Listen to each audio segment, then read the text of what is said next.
Action. Halo Halo Sobat Sobat Ikos, Ikos. balik lagi bersama kita berdua nih di Podcast Ikositar 2021. Dan masih tetap bareng kita berdua, gue Daval Farizi dari Teknik Kereta Api Angkatan 2020. Gue Sofia dari Mustafa dari Program Studi Teknologi Pangan Angkatan tahun 2020. Nah Sel, kita udah masuk di podcast episode berapa nih kira-kira? Kayaknya episode ke 1900 berapa ya? Dihitung pakai jari, ya. masih bisa gak sih kita kehitungnya? Masih banget. Ya kita masuk ke Podcast Ikositar 2021 episode ketiga nih, Dav. Nah kalau boleh tahu nih Sel, Boleh, apa kira-kira tuh? kita bakal ngebahas apa dan lo bisa gak sih kayak ngasih flashback ke teman-teman Sobat Ikos di rumah? Kita udah ngelewatin di episode ngebahas apa aja yang kemarin-kemarin. Oke, kalau misalnya kita flashback nih ya, untuk episode yang pertama kemarin nih kita bahas ada energi terbarukan nih yang ada di Oke. Institut Teknologi Sumatera. SRE.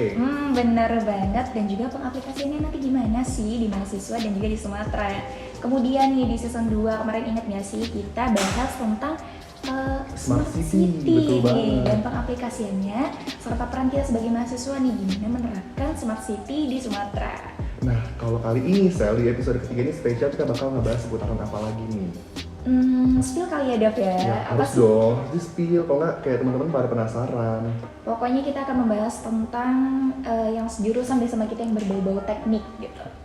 Kira-kira apa nih? Apa kita bakal ngebahas seputaran energi lagi? Atau kita bakal ngebahas seputaran tentang kecanggihan teknologi zaman sekarang? Atau apa nih? kira-kira? Kayaknya daripada lebih kepo lagi nih ya, udah langsung aja kita akan bahas tentang apa nih, Dav? Kok nanya lagi? Kan Oh gue udah iya, berkali-kali bener nanya ke lu, kita bakal banget. ngebahas apa? Aduh, gue tuh kayaknya semakin excited gitu gak sih kita tuh mau bahas Oh, lo apa. kayak menggebu-gebu gitu ya? Kayak, aduh mau bahas apa nih episode kali ini gitu ya? Gimana lo aja deh yang langsung nge-present kita nih mau bahas Oke, tentang apa. kita bakal ngebahas suatu perusahaan nih. Ini berhubungan dengan teknik nih. Apalagi kalau kita kan sebagai insinyur muda nih, kayak nanti tuh pas udah lulus kita kayak ada yang naungin kita gitu. Nah, kalau gitu langsung aja nih dapat panggilin Bapak, Kak, maaf, kok Bapak sih gue manggilnya? Kakak Ya nggak sih? ampun, mungkin kakak menuju bapak ya. Oh iya, Bisa. nggak apa-apa ya. Tapi kita perisannya kakak aja sekarang ya. Kalau gitu nggak kita apa-apa. panggil aja langsung nih, Kak Egi Ramadhani STMSC selaku perwakilan dari PT Lampung Geoscience Survey. Iya, kepada Kak Egi dipersilakan. Nah, kebetulan Kak Eginya udah dari samping kita ya. Iya, dari tadi udah di situ. Iya, Kita kayak selamat sore, pura-pura Kak aja. Egi. Ya, sore semuanya. Perkenalkan nama saya Egi Ramdhani, biasa dipanggil Egi. Kakak aja, jangan bapak Kakak, ya. oh Iya. Sobat Iko sebenarnya kakak ya, bukan bapak ya. Coming Belum soon sesuai. kali ya, Kak ya? Coming soon, bapak. Sunnya kayaknya beberapa tahun kemudian. Oke, tahun depan mungkin ya Oke, Kak. boleh. Mungkin. Gimana nih Kak kabarnya, sehat atau lagi bad Alhamdulillah. mood atau gimana nih Kak? Oh, nggak boleh bet. Nggak boleh. Alhamdulillah baik, alhamdulillah baik walaupun capek abis kerja gitu ya. Oke, Karena diundang kan gitu kan. Kak, Harus tadi ada semangat ya, kan? harus dong. Profesional juga ya, Harus Kak. semangat dong kan diundangnya sama panitia. Woi, iya. Dan kayak gini adalah perwakilan dari PT Lampung Geoscience ya Kak ya. Iya. Kalau misalkan kita berbicara tentang PT nih Kak, pasti kan kita kayak sebenarnya PT Lampung Geoscience itu tuh seperti apa itu Kak? Kepo nih kan kita Oke, ya. kepo ya. Oke, PT Lampung Geoscience itu lengkapnya itu PT Lampung Geoscience Survey ya kan. Biasanya kita dikenal juga sama ranah konstruksi itu biasanya PT LGS gitu atau LGS Group. Jadi PT Lampung Geoscience Survey itu sebenarnya perusahaan induk gitu kan. Jadi kita punya beberapa perusahaan anakan yang bekerja di lini multisektor. Kalau kita bicara ke perusahaan induknya PT Lampung Geoscience Survey aja, kita lebih bergerak di bidang konstruksi dan juga konsultan untuk perusahaan pertambangan gitu. Nah, untuk Lampung sendiri perusahaan pertambangannya itu biasanya galian C, baik itu pasir maupun andesit. Tapi tidak menutup kemungkinan juga kita juga bekerja di sektor lainnya yang juga berbau-bau pertambangan gitu. Nah, di lain halnya juga kita menjadi konsultan untuk kebencanaan. Jadi kalau misalkan di perkereta apian itu biasanya ada landslide di jalur kereta api, kita bisa monitoring dulu nih kira-kira daerah mana yang rawan longsor, maka bisa diantisipasi ke depannya gitu. Nah, itu kalau kita bicara tentang PT Lampung Geoscience Survey ya. Tapi anak perusahaan kita yang lain itu bekerja di multisektor. Ada yang di perdagangan perpipaan, ada yang di pembangunan fisik fasilitas dan lain sebagainya. Tapi benar seperti yang tadi Dava sama Silvi sampaikan bahwasannya LGS Group itu erat kaitannya bergerak di bidang keteknikan dan keinsinyuran gitu. Oh, berarti bisa dikatakan bahwa PT Lampung Geoscience ini menaungi bidang teknik nih ya Kak ya. Secara garis besar iya, dan kita masih terus berkembang. Dan tadi itu Kak Egi Dav ada menjelaskan juga memaparkan tentang perkereta apian nih. Ini sesuai dengan prodinya Dav. Oh, ya, gitu. teman-teman. Kayak ini tahu kalau saya kereta api ya. Tahu sih. Iya sebenarnya Tadi Kak kan Egi udah. nggak tahu ya. Oh iya, tadi kan di briefing ya kita udah ngobrol. Udah briefing. Oh iya. Ada yang mau ditanyain nggak Dav nih terkait Oke. kereta api nih? Kalau tadi kan kayak ngebahas seputaran kayak pencegahan tanah longsor di suatu jalan rel tuh ya Kak. Betul, betul. Nah itu dalam PT Lampung Geosense itu apa ya kayak merencanakan itu seperti apa gitu Kak? Atau kayak survei tanah mana yang bagus buat dibangun jalan rel atau gimana gitu? Atau seperti itu atau bukan Kak? Kalau beberapa tahun belakangan itu klien kita salah satunya kan PT Kereta Api ya, Drive 4 atau 5 ya itu Inggrisnya. Iya kan. Nah, jadi sebenarnya kita hanya memonitoring yang udah jadi aja nih, Dav. Jadi biasanya kereta api itu kan sudah di track jalurnya ya supaya tidak terlalu elevasinya tidak terlalu berubah drastis, pun juga beloknya juga tidak terlalu berubah drastis. Jadi kita nggak survei untuk arah kereta apinya atau arah relnya, tapi kita lebih memonitoring apa yang sudah jadi gitu.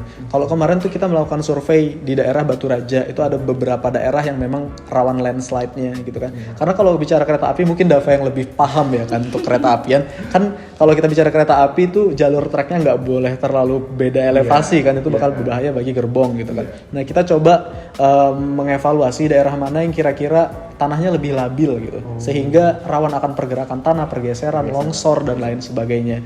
Jadi kalau udah tahu nih misalkan titik A itu tanahnya lebih labil, kan mereka bisa melakukan tahap antisipasi, entah dia bikin dibikin penghalang dan lain sebagainya. Mungkin anak sipil lebih tahu. Ya, betul. Kita lebih ke penyajian data saja. Daerah sini dari implementasiannya mungkin. Betul. Kita lebih ke implementasi aja gitu. Tapi sebelumnya kalau Dava mau ngasih tahu nih Kak, karena Dava tuh masih semester 3, jadi kayak ruang lingkup untuk pembahasan kereta itu kayak masih belum banyak banget. Tapi dengan Kak Egi tadi udah menjelaskan tentang tanah, fondasi, seputaran jalur rel, itu Dava udah kayak makin banyak ilmu yang Dava dapetin gitu. Mungkin nanti bisa ya kalau misalkan survei lagi bingung, bisa nih calling Kak Egi. Kak Egi gimana nih Kak? Kira-kira Dava bingung nih Kak? Nah tapi kalau ngebahas seputaran jurusan lo nih Sel, kira-kira masuk nggak sih Kak di PT Lampung Geosense Survey ini? Selfie jurusan apa? Terkait teknik teknologi pangan nih Kak. Teknik teknologi pangan. Kalau untuk sektor pangan, kita mungkin lebih ke arah sektor pertaniannya aja nih Selfie ya. Biasanya kita bantu kayak perusahaan-perusahaan yang gede, skalanya seperti GGP atau perusahaan-perusahaan tebu lainnya untuk ke pemetaan area perkebunan mereka. Jadi dari pemetaan area survei itu, entah itu dari citra satelit ataupun droning, kan bakal ketahuan daerah mana yang kira-kira mereka biasanya pakai droning itu untuk memetakan kan, terus nanti berikutnya bakal ke langkah selanjutnya bagian penanaman dan lain sebagainya. Jadi mereka lebih ke buat jalurnya dan lain sebagainya. Kita nggak terlalu masuk ke sektor pertaniannya, tapi lebih lagi ke arah sipilnya. Jadi bangun betul, jadi ke arah bangun fasilitasnya. Jadi di area perkebunan mereka kira-kira mau membangun fasilitas apa, misalkan mau bikin mes atau jalan, kira-kira bagusnya di mana gitu. Tetap menjembatani ya kayak tetap menjembatani karena saya kira semua sektor itu jalannya berdampingan gitu. Ya, berarti kita udah tahu banget kan Sel, kalau PT Lampung Geosense Survey ini kayak mencakup lulusan insinyur-insinyur muda nantinya Sel. Ya Kak, kalau misalkan kita berbicara tentang PT nih Kak, biasanya kan dibangun itu sesuai atau ada nih Kak visi atau misi yang ingin dituju tuh kayak visi misi ya bukan? Bukan dong, bukan visi misi beda lagi. Mungkin itu yang di belakang aja nggak apa-apa ya. Nah terkait visi atau misi dari PT Lampung Geosense Survey sendiri tuh bagaimana Kak? Apakah nantinya ingin menjadikan Lampung tuh sebagai daerah yang memiliki bidang teknik yang tinggi atau bagaimana gitu kan, mungkin bisa dijelaskan. Oke, kalau visi ya, kalau bicara mengenai visi kami saat ini tentunya menjadi perusahaan yang menyediakan sektor jasa konsultan di bidang pertambangan ataupun itu di bidang sipil yang tentunya terdepan untuk Provinsi Lampung, dan juga menyajikan data, tidak hanya menyajikan data yang diharapkan klien, tapi menyajikan data yang scientifically correct gitu. Karena banyak sekali, saya bukan mengeneralisir ya, karena ada beberapa kayak perusahaan yang ada nih klien konsultasi gitu, tapi kliennya mintanya bagus gitu, padahal kenyataan di lapangan tidak terlalu bagus. Jadi kalau kita bicara ke bidang keilmuan, karena kita juga kan sama-sama lulusan universitas atau institut yang tentunya harus menjunjung tinggi ilmu pengetahuan, kita juga harus menyajikan data yang scientifically make sense, scientifically correct gitu. Jadi itu sih yang untuk visi kita sekarang. Jadi bagaimana membuat klien kita merasa puas dengan apapun hasil yang diterima gitu, baik itu hasilnya yang mereka harapkan ataupun yang tidak mereka harapkan. Kalau misinya tentunya kita banyak misinya ya, tentunya ada 5. Kita ada punya 5 misi, tapi intinya bakal sama. Inti dari kelima misi itu adalah bagaimana kami, karyawan, tenaga ahli, bahu-membahu untuk menghasilkan hasil keluaran atau output yang diminta klien agar sama-sama puas gitu loh. Kalau di bidang konsultan kan ada dua sisi nih, sisi konsultannya kita dan ada sisi kliennya. Jadi gimana caranya bikin dua-duanya puas gitu, tidak hanya dari bicara tentang hasil tapi juga bicara tentang hal yang lainnya gitu. Jadi bisa digarisbawahi kita ambilnya kayak sesuai namanya ini berkontribusi untuk membangun Lampung dalam skala teknik gitu ya Kak ya? Iya, lebih ke arah teknik karena kita namanya udah Lampung banget kan. Nah, kalau dari Dava sendiri gimana nih? Kayaknya tadi menyimak tuh sampai karena gue tuh kayak dengerin tentang visinya tadi kan kayak lumayan menarik sekali ya, dia beralih ke bidang konstruksi dan dia tuh nggak mau mengecewakan para kliennya ya Kak, karena semua itu harus butuh kepuasan. Betul. Nah, sebetulnya aku dapat bintang 5. ya boleh bintang 7 ini kayaknya ya, bintang 10. Bintang Pantura mungkin. Aduh, bukan lagi ya. Kalau misalkan dari Dava sendiri ada nggak sih yang pengen dikulik-kulik lagi nih ke Kak Egi? Karena kalau gue tuh kayak masih penasaran Sel, mungkin balik lagi ke topik ya Kak. Kalau dari PT Lampung Geosense ini mungkin kalau dibilangnya kan udah di bidang konstruksi dan kayak memberikan kepuasan pada klien. Tapi ada nggak sih Kak selain itu proyek-proyek yang ada di Lampung Geosense ini di bidang apa gitu mungkin? Yang sedang dikerjakan ya, gitu mungkin ya. Oh, oke. Yang sedang atau yang akan dikerjakan gitu Kak. Oke, kalau tadi kita bicaranya dari tadi PT Lampung Geoscience Survey ya. Kalau kita bicaranya tadi balik lagi ke awal. Kalau kita bicaranya PT Lampung Geoscience Survey, kita bergeraknya di bidang konsultasi jasa pertambangan dan juga konsultasi bidang ke bangunan sipil dengan anak perusahaan. Tapi kita punya nih anak perusahaan lain. Kalau nggak salah kita ada 8 anak perusahaan. Nah untuk sekarang untuk proyek yang dikerjakan sekarang ya.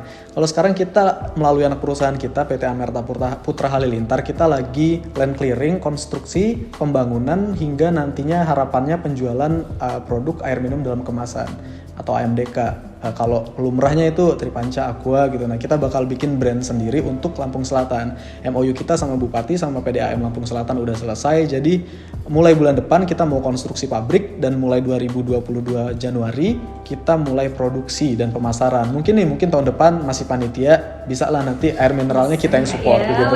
Langsung dapat sponsor kita Bisa nanti kita kontak lagi di tahun depan gitu. Tahun ya. depan mungkin ya Kak. Oke.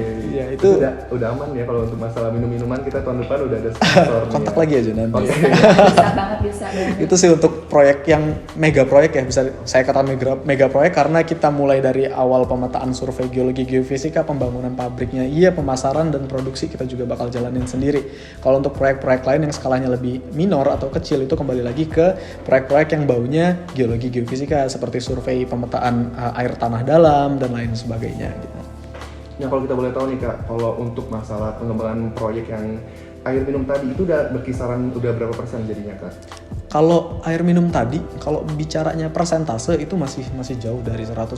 Kalau saya bicara persentase mungkin baru 20 something. Karena MOU kita baru 1 bulan yang lalu. Itu baru penandatanganan MOU dan hari ini tim juga masih bergerak ke lapangan untuk land clearing. Artinya apa? Artinya adalah kita bicara mengenai patok pabriknya itu nanti di mana gitu kan, nanti bangun pabriknya mau ke arah mana gitu kan. Nah baru sampai situ. Berarti masih baru penggarapan ya Kak? Baru penggarapan. Tapi dalam skala 1 bulan itu termasuknya sudah pesat sekali ya kayak, apalagi 1 bulan. ingin mencetuskan ya produk yang mengangkat Lampung Selatan nih ya kan. Makanya target kita di Januari atau di tahun baru kita udah kick off untuk produksi dan pemasaran gitu.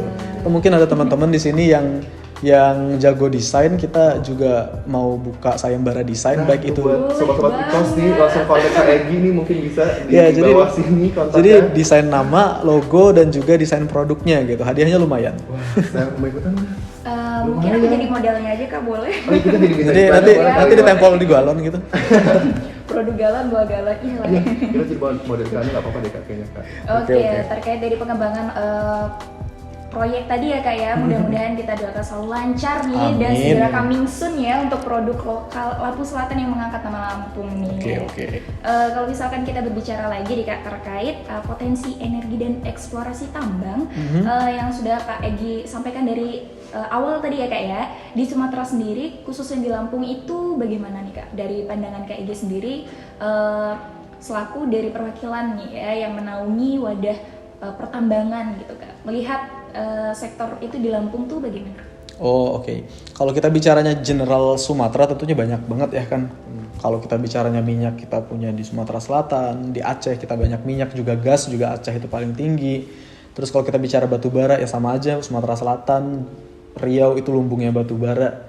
Nah untuk Lampung sendiri bisa dikatakan Lampung menang untuk energi panas bumi. Kandungan energi panas bumi Lampung itu ada di kisaran 2.900 megawatt. Itu kalau teman-teman geologi atau geofisika mungkin paham apa yang saya bicarakan gitu kan. Jadi potensi yang sebesar itu bisa banget dimanfaatkan baik itu oleh Provinsi Lampung maupun secara nasional untuk membangkit listrik. Apalagi panas bumi, kita sama-sama tahu itu renewable energy, artinya terbarukan gitu kan, tidak menimbulkan emisi, pun menimbulkan emisi dalam skala yang sangat minor dibandingkan dengan energi yang lain dan sebagainya. Tapi tetap lagi kalau kita bicara energi, kita tetap nggak bisa mereplace batu bara, minyak bumi dan gas alam itu secara langsung dalam waktu 1 tahun, nggak bisa, kaget nantinya kan gitu. Nah kalau untuk bicara pertambangan secara umum ya, Lampung saya kira untuk panas bumi itu kita punya banyak potensi gitu ya. Selain itu kita juga ada blok migas ya di offshore, itu di daerah utara Lampung Timur atas, itu di offshore kita ada blok migas, walaupun tidak terlalu banyak dibandingkan tetangga kita Sumatera Selatan ya. Terus kalau bicara tambang-tambang lain seperti andesit, kita banyak di daerah Lampung Selatan itu banyak sekali untuk andesit, dan untuk emas kita juga punya, dan juga biji besi kita juga banyak. Jadi kalau bicara secara keseluruhan tambang mineral dan sektor energi, Lampung termasuk komplit ya, kecuali batu bara mungkin, karena batu bara kita masih lignit atau tidak terlalu matang, jadi kalau diproduksi pun nanti berharga jual murah, jadi kayak bukan sia-sia tapi kayak cost produksinya lebih tinggi gitu. Jadi kalau bicara Lampung secara umum, kita patut bersyukur karena Provinsi Lampung sebenarnya provinsi yang kaya juga akan energi gitu. Apalagi renewable energy yang sekarang sangat digalak-galakan oleh tidak hanya Indonesia tapi juga dunia gitu. Termasuknya sendiri berarti Sumatera dan Lampung itu memiliki bekal ya Kak ya, yang sangat berharga gitu, mulai dari tambangnya, dari bisa dimanfaatkan untuk renewable energinya tadi ya Kak ya. Kalau misalkan dari Dava sendiri menanggapinya gimana nih? Nah kalau Dava tuh nanya sih Kak, kayak masalah tentang pertambangan di Indonesia nih, karena kan kalau di Sumatera itu terkenalnya pertambangannya kayak kurang apa ya Kak, kayak kurang potensial pertambangan di Sumatera tuh kayak masih minim gitu dibandingkan kurang dengan diangkat iya gitu ya, kurang Kak, diangkat. Tapi Lampung nih Kak, kan orang tuh kayak Lampung tuh kayak cuman hasil bumi aja, kayak kopi atau apapun, nggak tahu kalau ada hasil tambang yang bagus hasil kan. perkebunan ya, Iya, lebih perkebunan. dikenalnya. Oke. Nah kalau kita bandingin sama ke Pulau Papua nih Kak, di Papua tuh kan pertambangan kan lagi terkenal banget, apalagi Freeport. Nah itu kayak bisa nggak sih Kak kita kayak lebih tahu nih pertambangan di Sumatera sama di Papua tuh seperti apa gitu bedanya?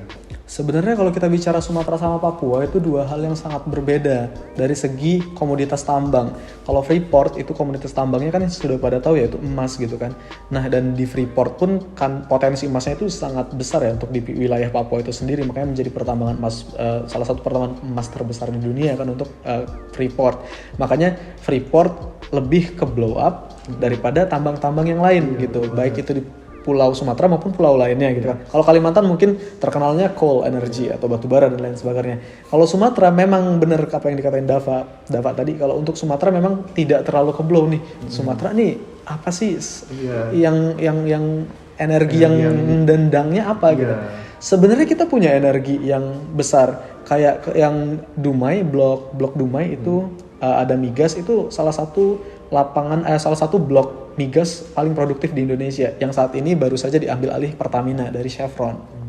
Mungkin itu yang agak ke blow up ya. Tapi kembali lagi mungkin masyarakat kita kurang aware dengan hal-hal yang berbau seperti itu. Kalau kita bisa tarik ke belakang kan Freeport pun ke blow up-nya bukan karena masyarakat tidak tahu nih Freeport ini menghasilkan berapa ton emas per tahun, masyarakat nggak tahu, tapi kan kemarin sempat ke blow up-nya karena hal-hal yang lain dan sebagainya gitu. Nah, kalau Sumatera mungkin kurang, harapan kita juga nggak terlalu ke blow seperti itu ya kan.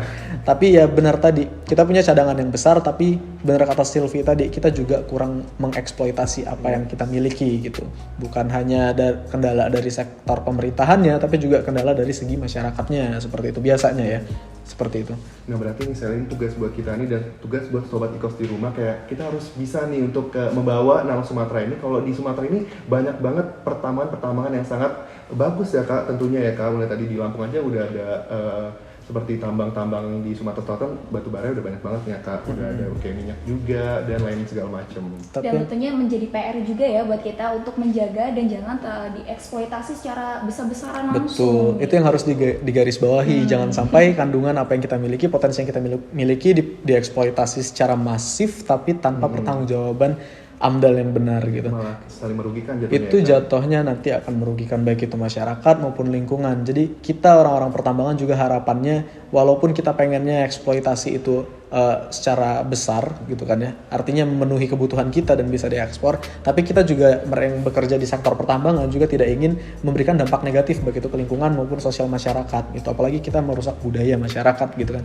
Jadi gimana cerita, mungkin ini PR bagi kita semua ya, anak muda, saya masih anak muda kan, PR bagi kita semua gimana kita ngebalancein ini gitu, ngebalancein bagaimana sektor pertambangan kita maju, energi kita maju, tapi secara sosial budaya masyarakatnya kita juga maju gitu. Tentu saja itu semua bisa kita dapatkan dan kita bisa pelajarin ya Kak kalau misalkan kita tergabung ke dalam PT Lampung Geosan Survey. Nah terkait itu Kak, kita sebagai calon-calon insinyur muda teknik ya Kak ya, kalau misalkan kita mau bergabung nih Kak ya, kan udah ada yang mewadahin ya, kalau misalkan kita udah ada jembatannya kita untuk menuju Roma mungkin ya, menuju ke PT yang menaungi bidang teknik nih. Kira-kira cara join atau mengajukan kerjasama nih bagaimana Kak? Kan bisa dibilang ya Kak ya, kita until 3 tahun lagi nih ya, udah hampir mau selesai nih. Ini kerjasama apa dulu nih? Mungkin bisa kerjasama di bidang proyek atau bagaimana gitu. Oh oke. Kalau untuk PT Lampung Geoscience Survey ya, kalau kita bicaranya kerjasama antar perusahaan, kita biasanya bisa aja langsung datang ke kantor gitu kan, kita bicara, kita rapatkan seperti apa. Tapi kalau kita bicaranya ke sektor pendidikan, akademik dan mahasiswa gitu, biasanya kerjasamanya itu biasanya peminjaman alat. Kita punya banyak alat survei ya kan, yang sering biasanya kembali lagi erat kaitannya dengan teknik sipil, teknik geofisika dan geologi dan pertambangan. Mungkin mahasiswa-mahasiswa yang bekerja atau yang kuliah di sektor itu yang bakal bisa sangat match nih kalau mau melakukan peminjaman alat untuk praktikum dan lain sebagainya. Nah kalau misalkan untuk apa tadi joinnya?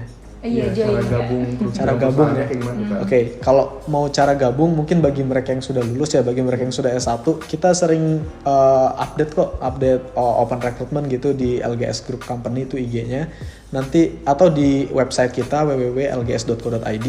Itu juga bisa dicek di sana atau bisa langsung datang ke kantor. Tapi kalau misalkan teman-teman mahasiswa biasanya nih yang di institut atau di teknik itu biasanya kan ada yang namanya kerja praktek dan magang gitu ya, tugas akhir plus magang gitu kan. Sebenarnya kita udah 2 tahun belakangan yang magang di perusahaan kita itu banyak loh anak ITERA.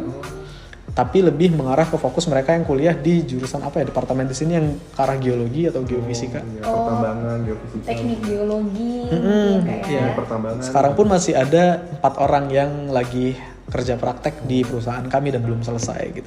Jadi kalau untuk kerja praktek atau tugas akhir kita lebih fleksibel ya.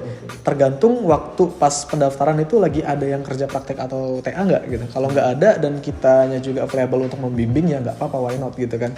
Itu kalau itu nanti bisa kontak saya langsung atau kontak yang lain di perusahaan itu bisa gitu. Karena berarti juga memberikan kesempatan ya Kak ya untuk teman-teman mahasiswa belajar sekaligus bagaimana sih cara berkontribusi gitu betul. Tapi kalau bisa ya 1 bulan di awal ya advance karena ada beberapa universitas juga biasanya sih langganan kita Unila ITERA karena kita di Lampung gitu kan, tapi beberapa juga dari universitas lain gitu.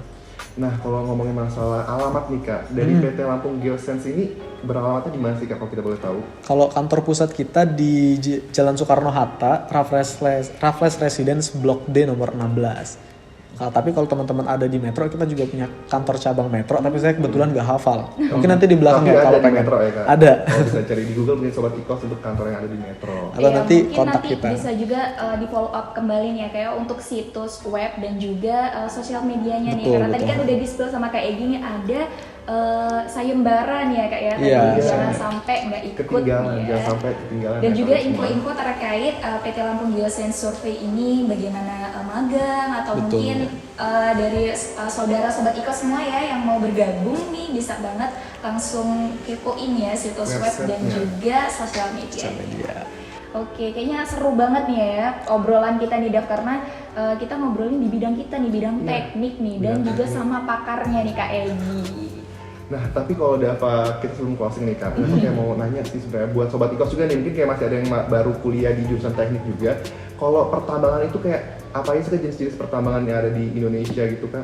Jenis-jenis pertambangan? Iya, kan kalau kita tahu kan kayak cuma perminyakan, batu bara. Nah, ada nggak sih yang lebih dari itu?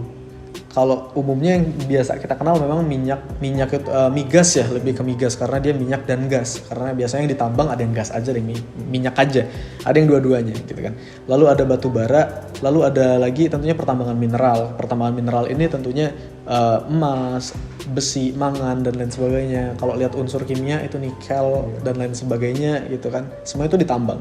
Lalu kapur itu juga ditambang untuk semen gitu kan.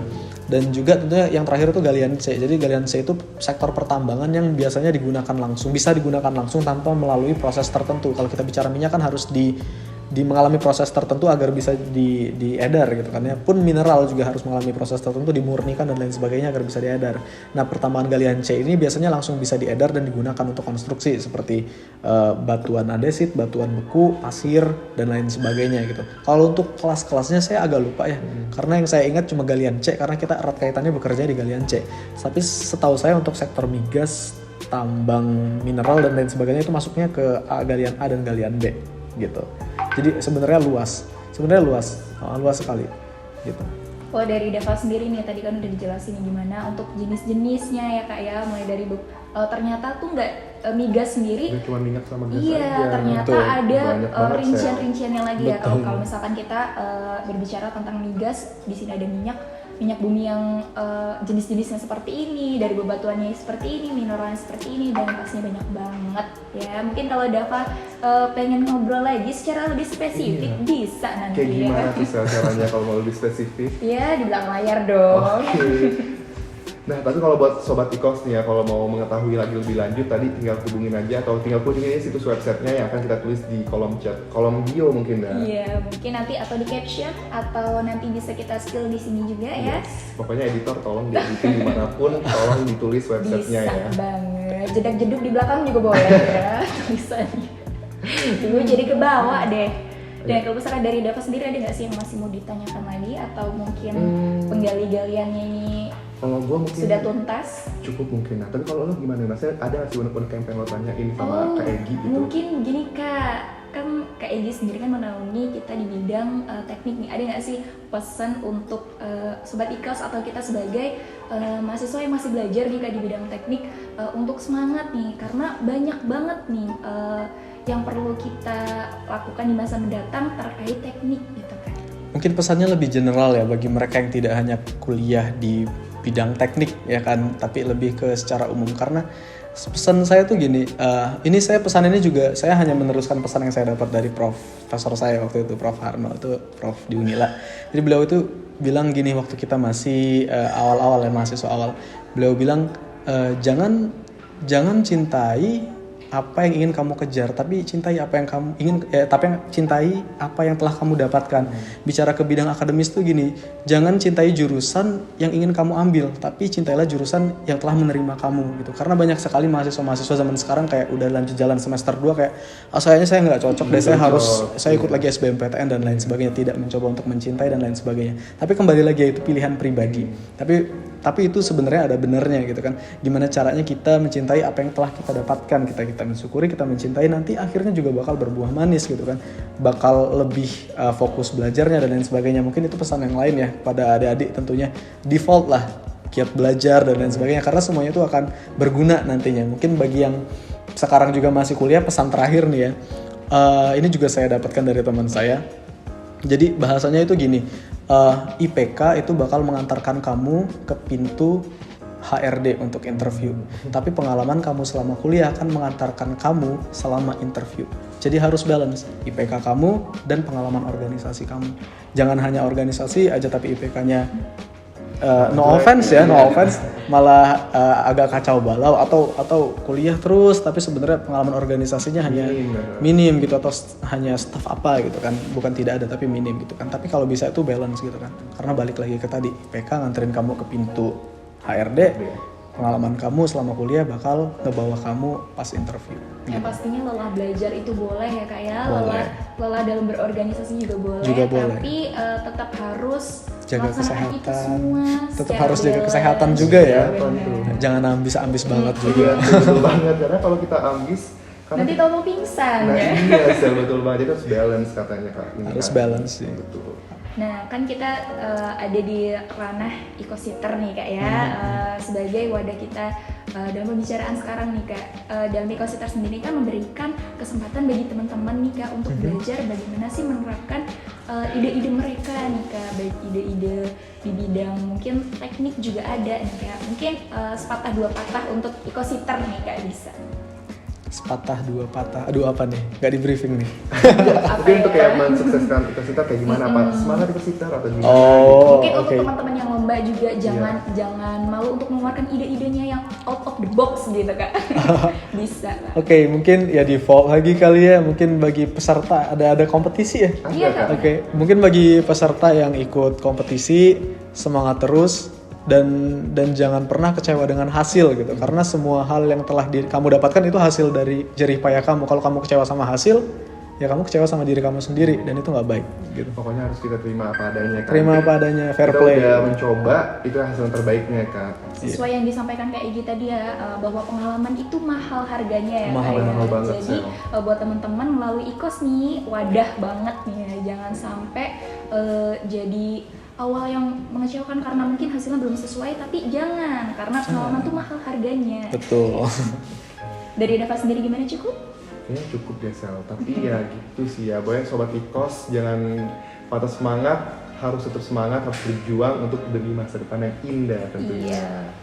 Kita ucapkan terima kasih ya kepada Kak Egy Terima sudah kasih menemani juga. pembicaraan kita yang sangat seru Sangat nih ya seru pada sore hari ini. terkait teknik, terkait PT Lampung Geosense juga tadi ya. PT Lampung Geosense Survey. Ya. Pokoknya terima kasih kepada Kak Egy atas pesan-pesannya juga. Dari Dava sendiri gimana, Dav? Ya pokoknya terima kasih lagi buat Kak Egy. Pokoknya terima kasih Sel. Baik-baik terima kasih. Iya. Saya juga terima kasih kepada panitia yang udah Iya. kasih Iya. kesempatan undang gitu karena untuk berbagi dan sharing pengalaman. Oke. Kalau gitu terakhir dari kita berdua nih ya, gue Dava Farzi dari Teknik Kereta Api Angkatan 2020. Gue Sofia dari Mustafa dari Program Studi Teknologi Pakar Angkatan tahun 2020. Sampai berjumpa di episode podcast berikutnya.